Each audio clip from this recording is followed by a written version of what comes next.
حضرت ابو ہریرہ رضی اللہ عنہ سے روایت ہے کہ رسول اللہ صلی اللہ علیہ وسلم نے فرمایا، جس نے اللہ کی راہ میں جوڑا خرچ کیا، جنت کے دروازوں سے اسے آواز دی جائے گی،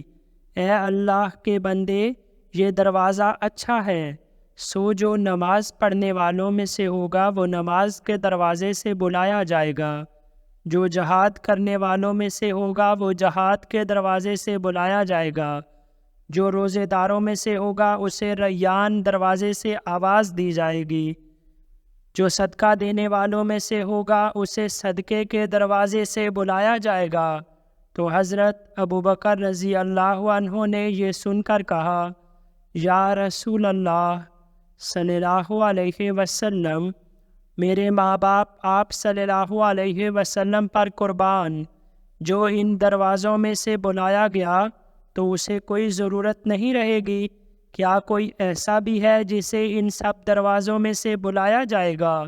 آپ صلی اللہ علیہ وسلم نے فرمایا، ہاں، اور میں امید رکھتا ہوں کہ آپ رضی اللہ عنہ بھی انہی میں سے ہوں گے۔